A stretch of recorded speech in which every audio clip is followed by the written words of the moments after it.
The only local news teams taking action for you. KIMA KEPR Action News starts now. Coming up this morning on Action News, one person is dead after a fatal shooting at a Kennewick apartment complex Saturday night. Police have not identified the victim or if they have any suspects. We'll fill you in on what they're calling an isolated incident. Plus, Benton County deputies are searching for a suspect who stole a truck and crashed it after evading police. They say the suspect hit a parked car and fled from there before deputies arrived. We'll share the details on that. And some new construction is slated to begin today in the Road 68 and Court Street area. Those who commute through there should plan ahead or a different route. We'll tell you what the plan is. That story and more coming up as you start your day with us right here on Action News. Good Monday morning, everybody. I'm Dave Furtado. And I'm meteorologist Jefferson Donovan. And Jefferson, boy, was it hot over this week. And I got to say, my water weight percentage probably went down. Yeah, it was very hot over the weekend, and we are going to stay hot throughout this week. In fact, today and tomorrow are going to be hotter than anything we saw this weekend. As we look down at the Tri-Cities this morning, we are looking at clear skies, although you are certainly going to notice some of that haze and smoke out there. There are large wildfires now burning to the north and south of our forecast area. So really, no matter what kind of wind direction we have, unless it is straight from the west, we are going to have some of that haze and smoke overhead. At last check, air quality is still good, but that is something we will monitor throughout the course of the morning and the course of the next several days too. Right now in the Tri-Cities, it's a warm morning, 60 degrees at present, and this is going to set up what is going to be a hot day. Here's a look at your weather headlines. Today is going to be sunny with some of that haze in the sky, and we are going to be looking at hot temperatures. In fact, sunny and scorching is going to be a common theme throughout this entire week of July.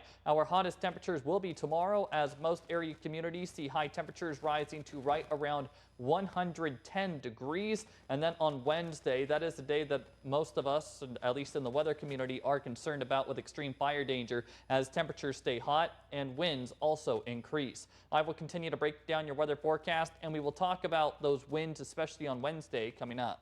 Thanks, Jefferson. We begin this morning in the Tri-Cities. Kennewick police are investigating a fatal shooting that happened Saturday night.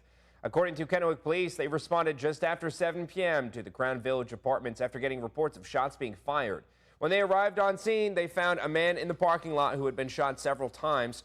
He was taken to the hospital by ambulance but didn't survive. Police say they believe this is an isolated incident and added that the investigation is ongoing.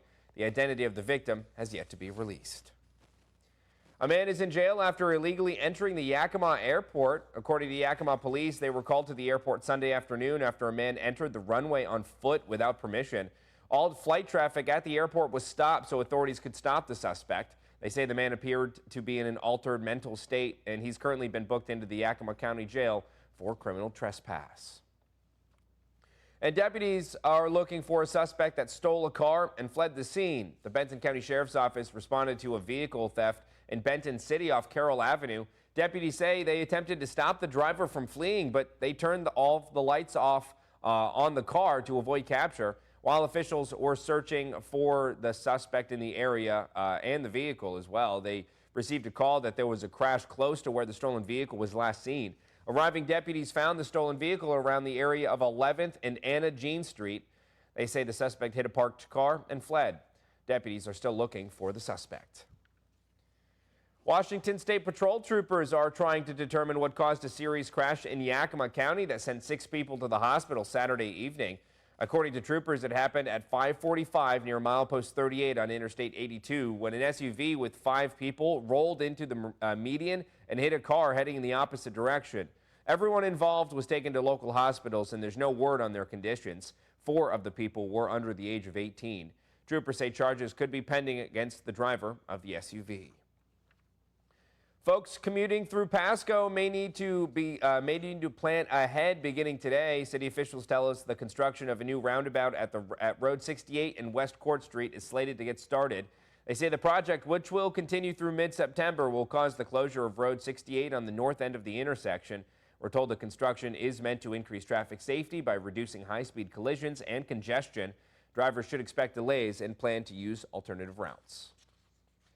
The city of Pasco has also given an update on the work being done for the Sylvester Street Improvement Project. City leaders say folks living in the area might notice construction has stopped on the north side of the street, and that's so construction crews can focus on completing more work on the south side. People who live on the south side should now use the gravel path to get to side streets before entering traffic on Sylvester.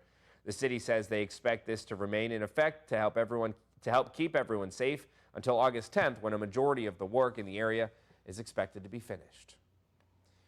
Now, Jefferson, let's talk weather here, because for road construction, it's going to be hot, hot, hot. You know, being on that pavement, all of that heat radiating back up. You know, triple digits, definitely not a fun thing to see on the graphic. Yeah, I do feel for those construction workers who are going to be out working in this kind of heat, because it is just going to be so hot today. High temperatures in the triple digits for everyone. Highs today even a little bit warmer than we did see this weekend, and I think most folks would agree that this weekend was a hot one. Sunny skies are going to be overhead for everyone, although there is going to be a bit of haze and smoke in the sky too, just because of some very large wildfires we have now burning in the Pacific Northwest. We'll talk about the smoke forecast, and we'll talk about how long this high heat will persist, all coming up. Thanks, Jefferson. The time now is 5:06. Coming up on KEPR KIMA this morning, some regional news. We talk the Olympics. It starts in just a few days, and for the second time, rock climbing is an event. On the other side of the break, we catch up with some climbers who trained in Oregon before they head to Paris to compete on the world stage. But later in the show, state news. A candidate for the state attorney general is getting some pushback about her resume, specifically a job title and for how long they've had it. Some say it's misrepresentation. And in national news, concern of if President Joe Biden has what it takes to win the election is growing. Several of his allies have called for the president to drop out of the race, and it's all coming amid an uphill battle to curb criticism stemming from his bad debate performance. There's more news and weather ahead, though, so don't go anywhere. We're just getting started this hour. Stay with us.